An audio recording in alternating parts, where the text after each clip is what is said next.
Fala pessoal, aqui quem fala é o Vini, sejam bem-vindos a mais um vídeo. Neste vídeo eu vou falar mais uma vez da luta do Alex Poatan contra o Magomed Ankalaev, porque recentemente, como eu já falei no outro vídeo, o Poatan deu uma entrevista no Ariel Helwani e agora estão colocando ali partes, das declarações dele e o pessoal tá comentando, então eu quero trazer aqui alguns comentários e explicar algumas coisas, porque parece que tem algumas coisas que a galera ainda não entendeu até hoje, né? Então faz quase 20 dias que essa luta já aconteceu e o papo continua o mesmo. Então vamos lá, eu vou colocar aí na tela para vocês um trecho do que ele falou lá na entrevista, tá? A AG Fight repostou essa declaração e tá aí na tela para vocês. O Poatan, na entrevista pro Ariel Helwani, falou isso aqui, ó: acho que deveria mudar isso, essas regras. Se a pessoa coloca outra na grade, ela tem que estar ali machucando e mostrar, mas ele, o Ankalaev, né, não fez nada. Às vezes até a organização não gosta desse estilo de luta e criticam. Então acho que deveria mudar, tem que ser efetivo. Então vamos esclarecer algumas coisas, né? Primeiro, o Ankalaev não ficou sem fazer nada, né? Ele golpeou ali diversas vezes, tanto que o próprio árbitro deixou rolar um tempo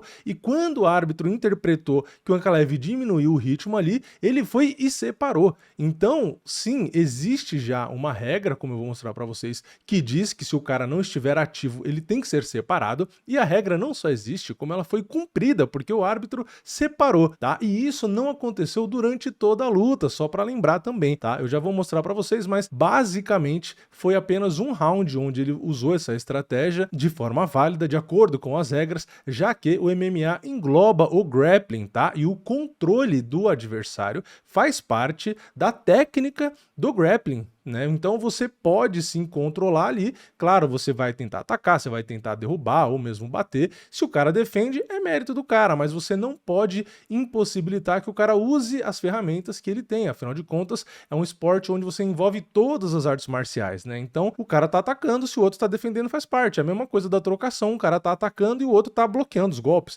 né? Faz parte, é a defesa ali. Então, realmente, se a grade, se esse jogo incomoda, se esse jogo não deveria existir, aí teria que ser outro esporte, né? Vamos aqui a um comentário, né? Tem um comentário aqui que diz isso aqui primeiro, ó: tem que mudar sim, qualquer esporte em que haja uma posição em que somente o intuito seja travar a luta, se é punido. No MMA deveria estar analisando isso também. Como eu disse, isso já é regra, né? Isso já faz parte do esporte. Se você não está sendo ativo ali, o árbitro pode separar, como foi feito durante a luta do Ankalaev. E de novo, o Ankalaev ainda estava fazendo algo, né? A gente vê lutas aí onde o cara realmente não faz nada e às vezes o árbitro demora para interromper. Então, a regra existe e ela foi cumprida nessa própria luta do Poatan, né? Outro comentário aqui, ó: outra coisa é que se você está evitando a queda, você está melhor do que quem está tentando derrubar. Cara, esse argumento aqui não faz o menor sentido, né? Tipo, o cara tentou 12 quedas, não derrubou nenhuma, logo quem tem que pontuar é quem tá defendendo. Isso não faz sentido, porque o MMA, como já diz a regra ali que eu vou ler para vocês, é um esporte onde a ofensividade é o que conta. Então, conta quem ataca. Então, se o cara tá só se defendendo, ele só tá cumprindo com a obrigação dele, mas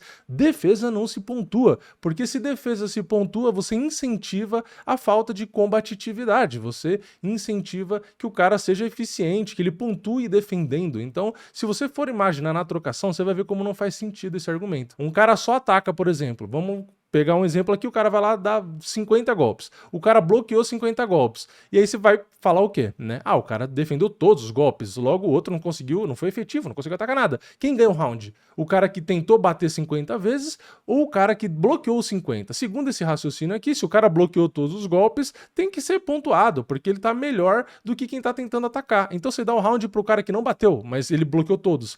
Não faz sentido, né? Por quê? Quem está agressivo, quem está procurando vencer a luta, que tem que ser premiado. Então, por mais que o cara tenha todos os golpes bloqueados, ele venceu o round, porque o outro também não atacou, você entendeu? Então não faz o menor sentido, né? A sua obrigação é se defender, seja de golpe, seja de queda, seja de controle na grade, seja de qualquer ofensiva do seu adversário. Outro comentário que a gente tem aqui embaixo: como também o desafiante em lutas como essa teria que mostrar mais serviço. Cara, isso aqui também não existe. Nas regras, não existe diferenciação na hora da pontuação para posição do ranking, se é campeão ou não. A luta deve ser julgada de forma imparcial, independente se o adversário é campeão, ou se o adversário não, se o lutador, né, é campeão, se o cara está bem posicionado no ranking, se o cara é alto, se o cara é baixo, nada interessa. A pontuação deve ser imparcial. Então o cara pode estar fora do ranking, o cara pode estar estreando no evento, nada disso importa. Não existe essa história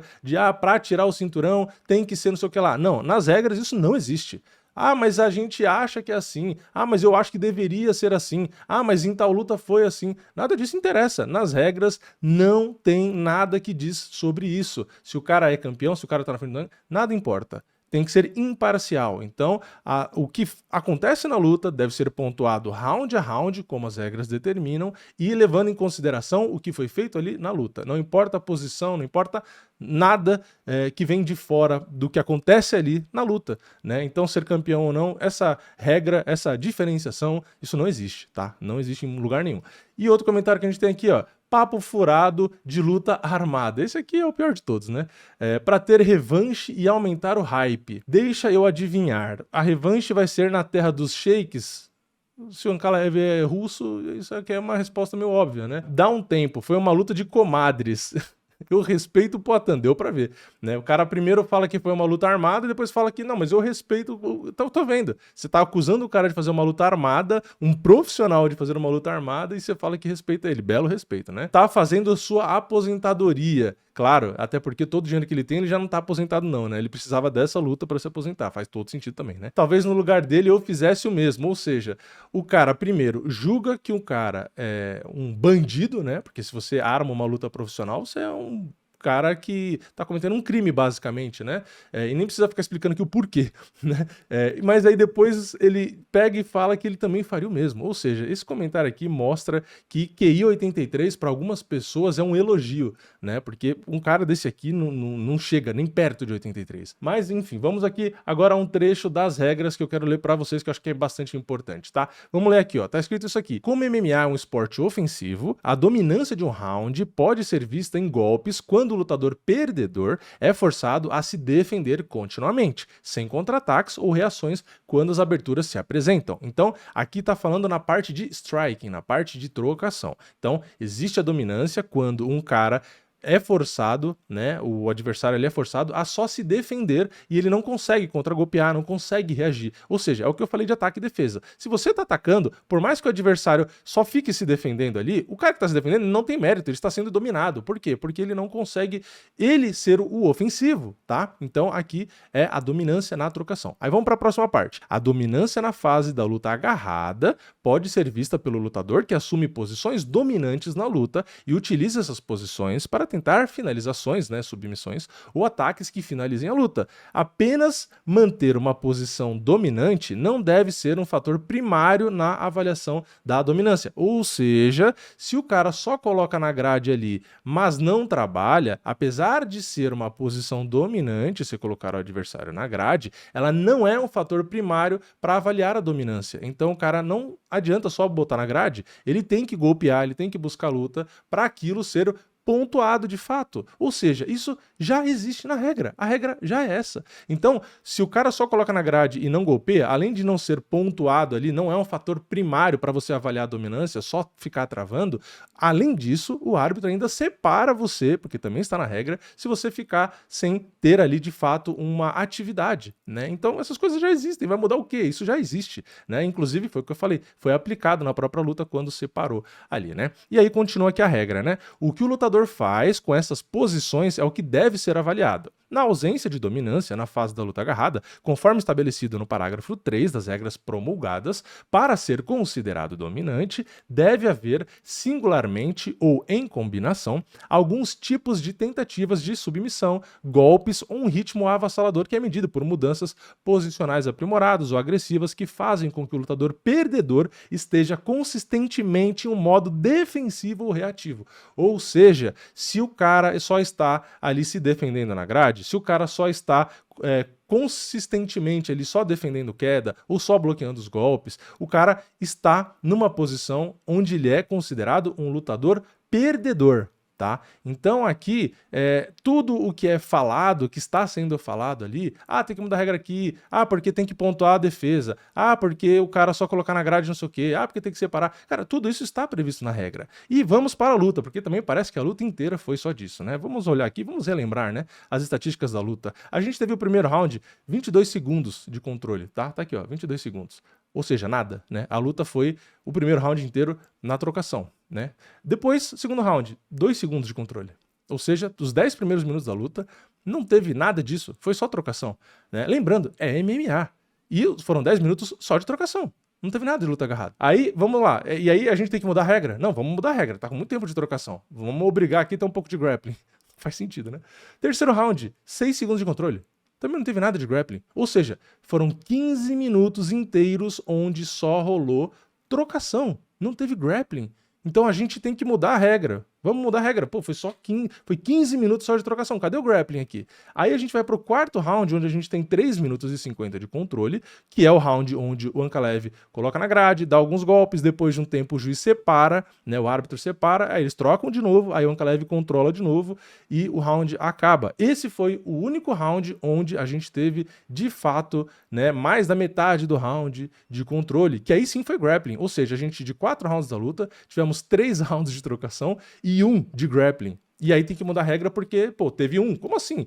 De 4 rounds, 1 foi grappling e 3 foram trocação. Tinha que ser 4 de trocação. Não tem sentido. Então não assiste MMA, porra. E aí no quinto round a gente tem 1 minuto e 22 de controle. Ou seja, também é bem pouco, né? De 5 minutos, apenas 1 minuto, menos de 1 minuto e meio foi de controle. O resto todo foi de trocação. Ou seja, a gente teve 3 rounds inteiros de trocação. O quinto round foi mais da metade só de trocação, e só o quarto round a gente teve um pouco de grappling. E aí tem que mudar a regra toda, né? Tem que mudar toda a regra porque isso faria diferença. Então, assim, não tem sentido, tá? De fato, a luta rolou quase que inteira na trocação e ainda assim o Ankalaev foi pontuado o vencedor. Então, não faz sentido porque se você tiver que mudar as regras, a gente pegaria essa luta que já teve basicamente 4 rounds de trocação e teria que transformar ela em 5, né? Então, assim, a reclamação existe porque de 5 rounds, 1 foi com grappling, né? Então, assim, é aquilo. A gente tem o wrestling, judô, jiu-jitsu, tem diversas artes marciais ali, sambo, que usam, né, esse controle posicional. Então, é o que Demetrius Johnson e diversos outros lutadores falaram. Se você não tem competência para se defender e sair da grade, a culpa não é do cara que está atacando, é a culpa sua, que não tem qualidade para se defender, né? Então, não deve ser considerado ruim o cara que está simplesmente fazendo o que a regra permite, né? Que é simplesmente usar a arte marcial dele. Então, se você gosta mais do kickboxing, do Muay Thai, do Karatê, do Taekwondo, e você não quer que esse cara dessa arte marcial que você gosta seja controlado por outra arte marcial, que é o wrestling, enfim, o jiu-jitsu, o judô, etc., você tem que assistir um esporte onde só tem o que você quer ver, porque não tem lógica. Se você não gosta de ver um cara da trocação ser controlado por um cara de outra especialidade, não é o MMA, porque o MMA é justamente essa graça. Você bota tudo e a gente vê quem domina quem. Às vezes o trocador vai ganhar do grappler, às vezes o grappler vai ganhar do trocador e por aí vai, né? Então, se você só quer ver trocação sem essa encheção de saco de grade, você tem que assistir o Glory ou assistir qualquer outra competição. Então, foi o que eu falei. As reclamações continuam, porém as regras já existem, né? Então não é aquilo, tem que mudar a regra porque esse jogo de grade não sei o quê. Não, a regra já estabelece limites, né, para falta de combatividade, assim como, mesmo tendo apenas um round disso na luta, o juiz ainda assim separou. Tá? Então, se, de novo, o cara não tem condições de não se colocar a todo tempo em modo defensivo, a culpa é dele e não das regras, tá? Então estou só aqui reafirmando o que o próprio Demetrius Johnson, o Cerrudo e diversos outros lutadores falaram, né? Então é isso, né? Se você teve 20 minutos de oportunidade na luta e não conseguiu fazer o suficiente para vencer, você não pode reclamar de 5 minutos. Não tem sentido. A luta teve 25 minutos ali. Por 5 minutos que não foi do seu agrado, não rolou onde você queria, a culpa é das regras, porque você não teve como ganhar em 20 minutos. Então é isso, né? Espero que tenha ficado claro. Deixa seu comentário aqui embaixo, deixa seu like no vídeo, se inscreve no canal, ativa o sininho e eu vejo vocês na próxima. É nóis, valeu, falou!